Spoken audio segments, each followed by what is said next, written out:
This is WCM's Park Update, a weekly show covering the outdoor hospitality industry, hosted by Ben Quiggle and Mike Gast.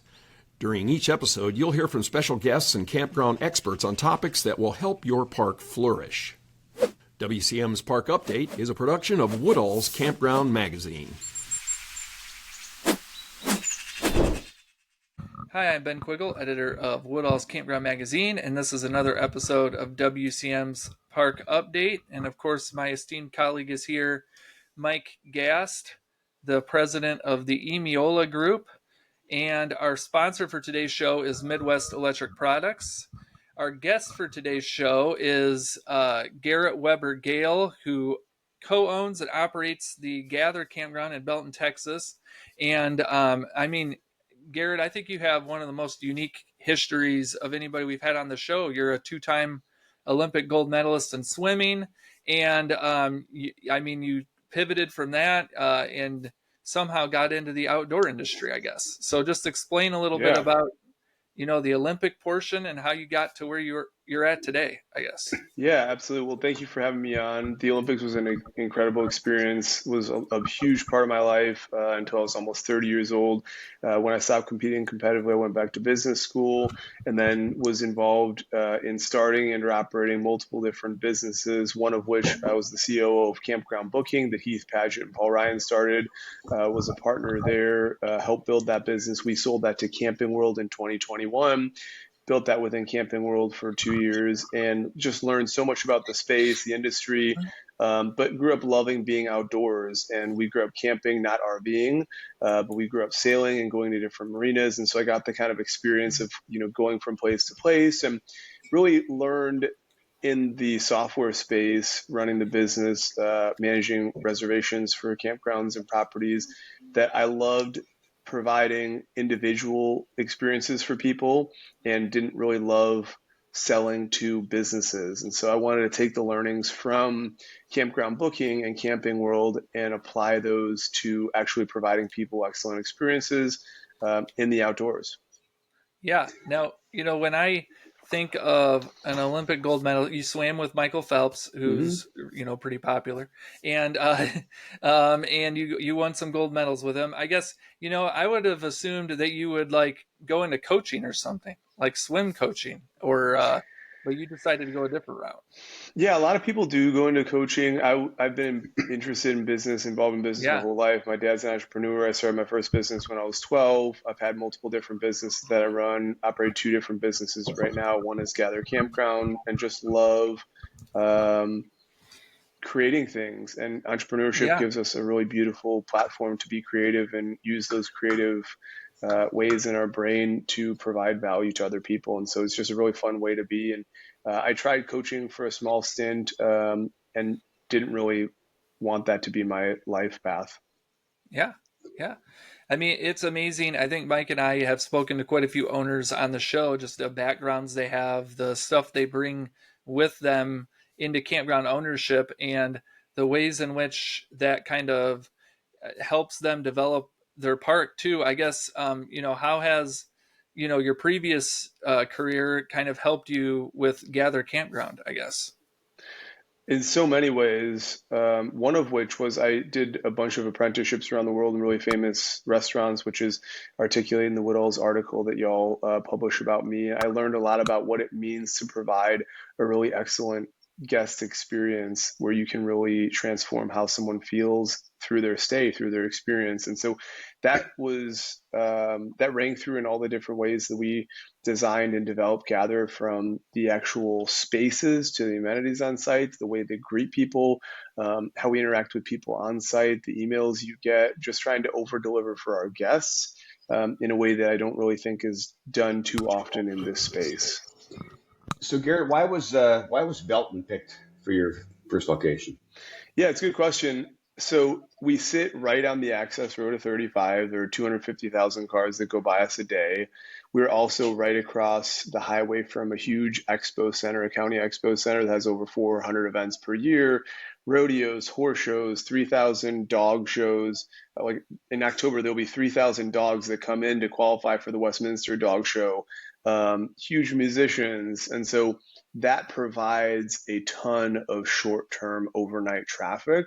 And that area is just growing a ton. Austin has just continued to expand, and the corridor basically from Waco down to San Antonio has been the fastest growing corridor in the country for over a decade. And so that property just became a really desirable location for us.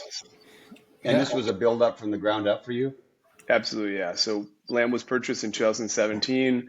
It was designed, took a while to get through the city and the county, took 2 years to build. We had a bunch of delays, rain delays, contractors stole a bunch of money from us, had to get a new contractor. I mean, you name it, we experienced it in the construction process.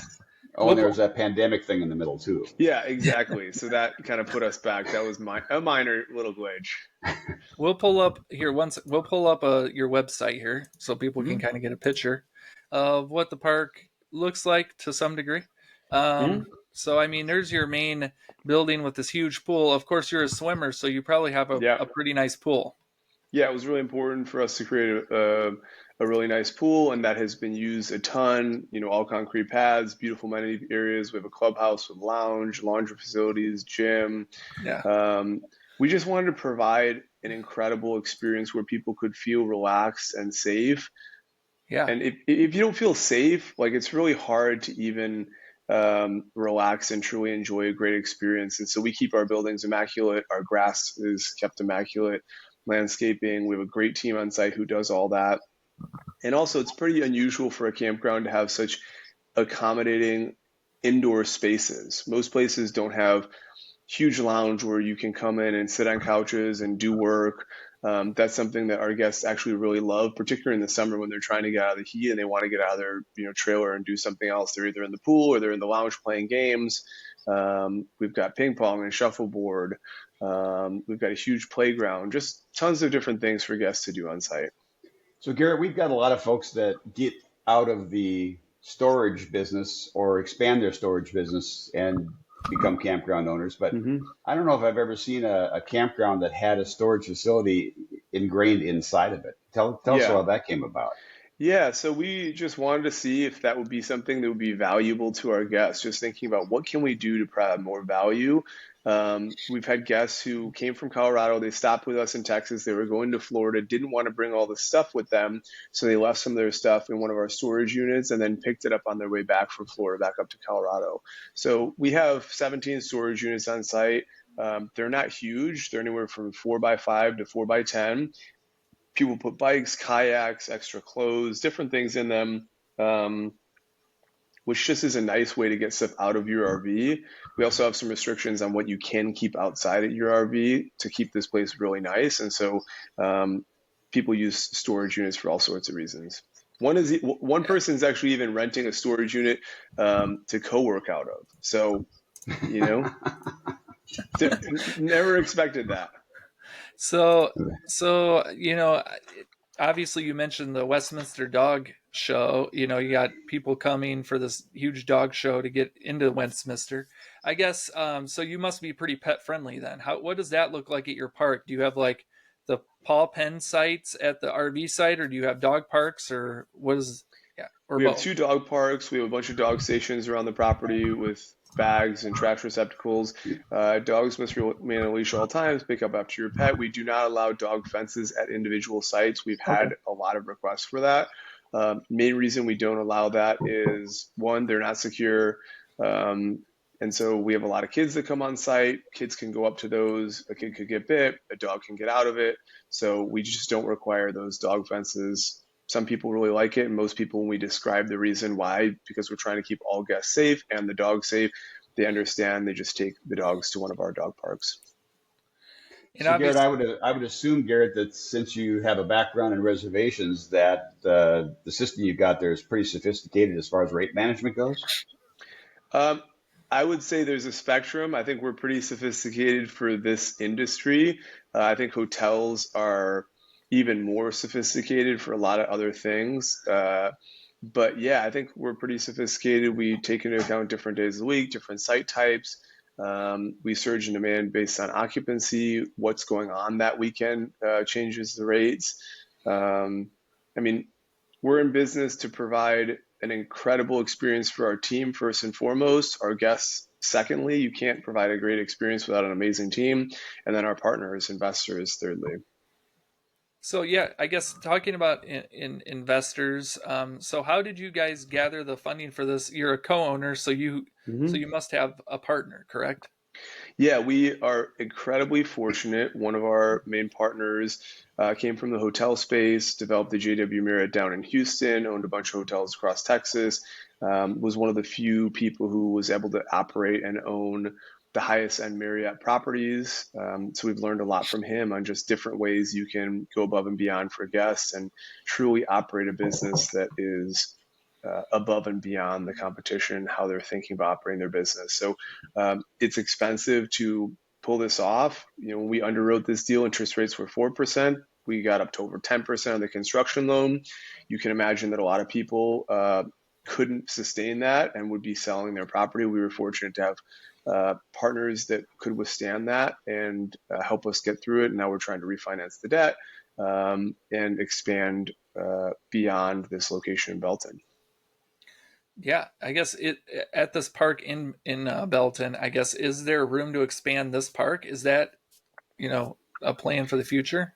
We could expand either to the south of us or to the east of us. We kind of passed on the southern property. It was too expensive at the time. Probably would have bought it looking back on it. We have 141 sites at this point, and if we bought the south side, we could maybe add another 100 sites. But I think where we're at is, if we can expand that specific site, that's great. We're also just going to buy and build other properties. We have land down by the Formula One track, 200 yards outside the gate for the second gather property. That could be built tomorrow. Interest rates are just a little bit too high. And so we're just kind of paused on that and then looking at other deals currently. Yeah. Yeah. So are you going to stay in that region as far as the brand goes? At the moment, I would like to stay within about a 60-mile radius of Austin. Especially starting out, there is no question that, if you look at the most famous restaurants in history, particularly in Europe, the owner-operator always lived either on site or right nearby because that was critical in providing the experience. And so very critical for us at the beginning here, my partner Hale and I, one of us is on site every single day. Most of the time, both of us are on site. So we're trying to learn as much as we possibly can about the business, in the business, providing the experience. And then within 60 miles of Austin, where we live, allows us the ability to spend that time on site, serving our guests, building the team. And I think there are a bunch of different options beyond that, which is we buy and brand as Gather going forward. Maybe we franchise, maybe we do management of other people and basically use our operations model and manage for other people who just don't want to do it. Like a good friend of mine, he operates a big private equity real estate firm in Chicago. They own a bunch of different types of properties, and they couldn't go buy a portfolio of RV parks because they just don't have the capability of operating it. And so I think there's a big opportunity for us to further develop our operational model and expertise and then go and operate for other people if we don't want to take on all the risk of owning. So how's the occupancy rate been out of the box? We've hit 100% multiple times. We hover in the high 90s, mid 90s. I think we went from maybe the first month was like 14, 29, 55. We hit the 100% mark literally on the 4-month anniversary of the property. Yeah, and you guys have been open since February 1st, correct? February 1st, yeah. So We're just in our full 5th month of operating right now. Yeah. Well, we'll take a minute to recognize our sponsor, Midwest Electric Products, and then we will be back to talk more with Garrett here in a minute.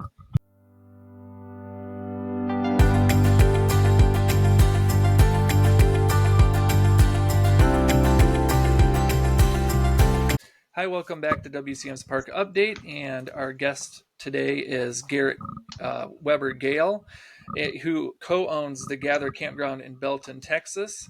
And Garrett, I think you touched before we went on the commercial just a little bit about the culinary stuff.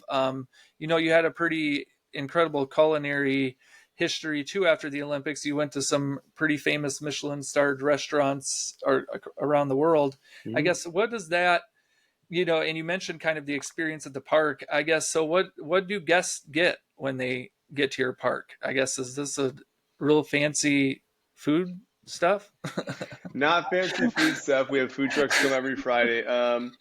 What they get is a genuine hospitality experience where Okay. someone cares about them, where they're seen and heard.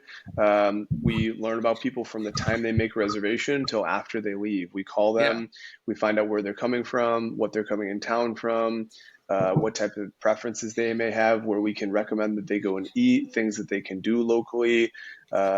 We open the door for people. We, deliver packages to people. We, like go above and beyond. There's a couple that came in. They were locked out of their RV. They literally didn't have anything with them except for their car key. We gave them a $50, gift certificate to our favorite barbecue restaurant that's 4 miles away. We schedule appointments for people to get their RV worked on. We call in detailers to get people's, RVs worked on. Like, we just go above and beyond to over deliver and help people feel safe and welcome. And you look at our Google reviews and that's what people feel like. They just articulate in their reviews. Yeah. So Garrett, my favorite question for a new construction owner is, what big mistake did you make? What's your big regret? What would you tell a new owner to watch out for? Yeah, I mean, sadly, like we should have positioned the pull-through sites so the doors open east, because in Texas you want to have that shade on that side. Next time we will design the site differently so that all the doors and the pull-throughs open on the east side. That was one of them that we didn't realize until, like, honestly, 2 months ago. So that was one of them. I think, like, we went with a less expensive site work crew to begin with, who was less proven, but who seemed to have done a couple, really good jobs. And that was supposed to be a 20-week contract. Once we were about 55 weeks into it, we realized, like, this is not working. There were a bunch of delays, a bunch of problems. A wall collapsed. There was a retaining wall. He sold probably $1 million worth of equipment and time from us. That was really painful. Oh my gosh, like, probably would have bought the extra land when we had the opportunity, even though it seemed more expensive at that time. Having a GC, our partner has a GC firm, and so we built the property ourselves. But having more local connections would have been really helpful. We're in a smaller town, 25,000 people, but in a big county, and we had to bring crews up from Austin to do a bunch of this work. So that was more expensive by nature. Yeah. I guess, what I think you spoke a little bit in the article about, what are some things that park owners can do to kind of make sure they're getting the right people working on their parks, I guess. Yeah, I mean, have they done that specific type of job before? Yeah. Can they give you references to someone who they laid miles and miles of electrical cords underground for, and what was the experience? Did they do it on time? I think those are the most important. Have you worked with them before? And a lot of these contractors, the position we were in is, luckily our partner is building so many other things. And so we could get the people to do the work because they're counting on the fact that you're going to have the next project and the next project for them to do. A lot of these folks, if you're not either a big enough scale, or you can guarantee the fact that they're going to have an opportunity to bid another project after that, they don't even want to mess with you. Because, like our site work guy, he only works on people he's either worked for before or who give him a personal introduction. Doesn't have a website, doesn't have any online presence. And so try and, maybe if you want to build an RV resort, find someone who's built one within 30 or 40 miles of you and ask, hey, who did you use? Would you introduce me to them? See if they'll work on it for you. I think you mentioned a new tool. You mentioned a mobile tool too. What 3 Words app? And you said that kind of makes it easy to incorporate GPS data into photos and in notes to help locate your utilities, I guess. I know that's always a big issue for park owners. Yeah, for sure. I mean, document as much as you can. We ended up having some documentation that was super helpful because the electricians didn't take some of the photos they should have taken. And so when something was broken underground, we have utility photos of what it looked like and how it was supposed to look. And so we're like, hey, guys, remember, look at this. This is how it was done. Oh, okay, got it. Yeah. Now we know where we're supposed to dig up. So document as much as you possibly can through the process of what the workers are doing, because you cannot count on the fact that they're going to document it. And when they make a mistake and you have to start digging something back under the ground, and one of the things we learned is like, people think, oh, it's really easy to build an RV park, but like it's not. Like we had to do a bunch of grading, get a bunch of dirt off site, and then you have to have like the sewer lines, and then you have to tamp all that down, and then the water lines, and then the electrical lines, and then the fiber optic lines. Like there's a whole process that is, much more involved than we realize. And so I think now we're in a much better position to do more of these and help But people also who want to do it. but Garrett, it's just cement pads for RVs to park on. Right. It That's can't all it be that is. difficult. Yeah, that's Just a all it land is. bank, right? And Yeah. you know So, what? so We didn't even plan on having a pool or cement pads. We Yeah. through the process kept iterating and thinking more about what would the customer love, what's going to give people a great experience. And Yeah. it was like $800,000 more to do cement pads versus gravel. And people have left competitor RV parks near us to come to ours and pay $150 more a month because they want a concrete pad.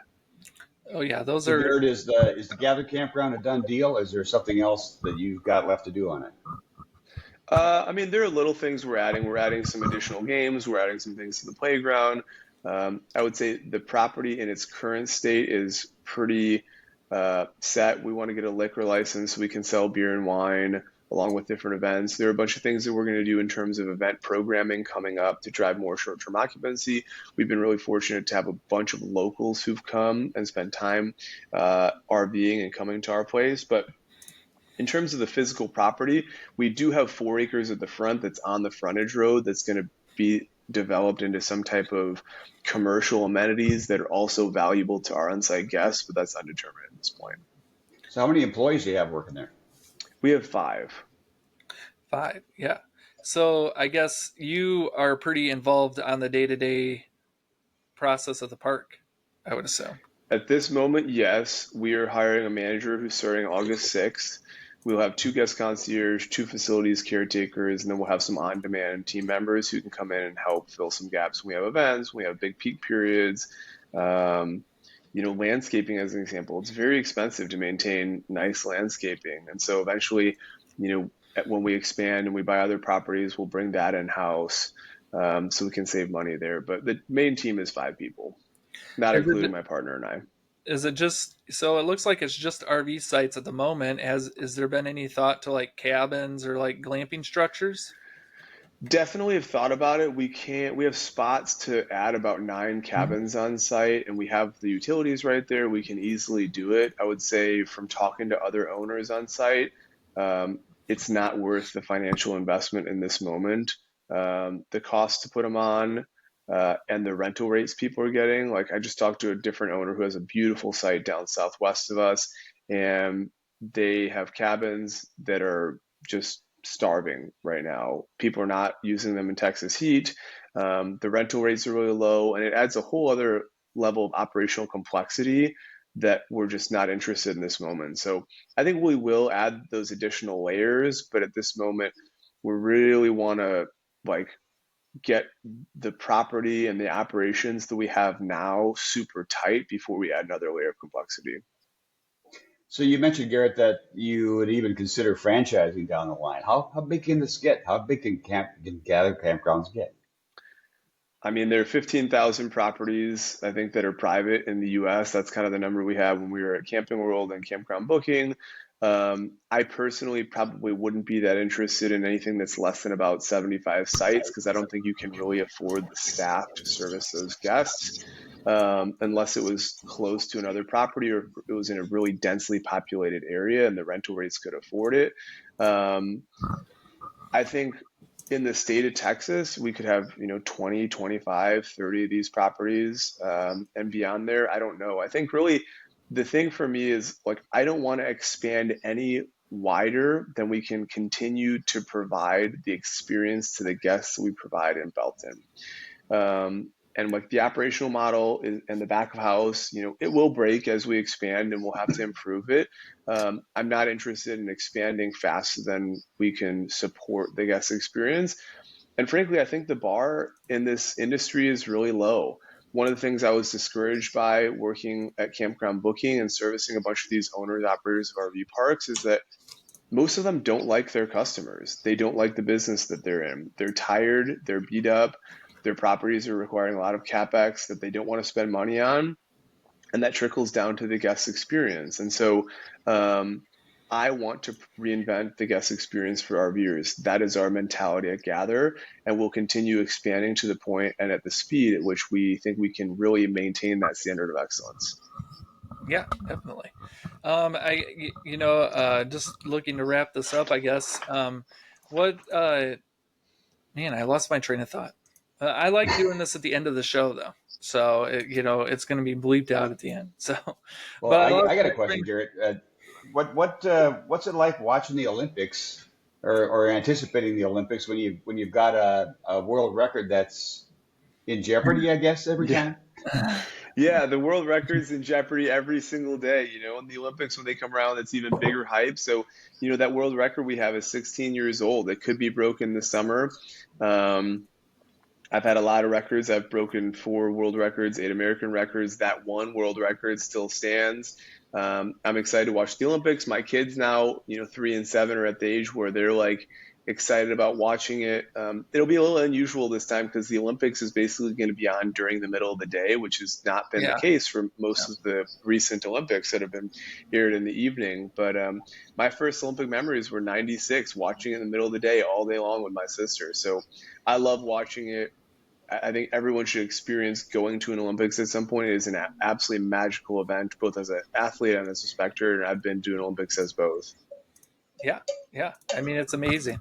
So, well, Garrett, I thank you for coming on the show, talk about Gather Campground. And are you going to be going to do you go to any conferences at all? Like the glamping show or? I have been to Arvik, which I guess is renamed. I've been to Taco. Yep. I don't have any plans of going to the other shows at this moment.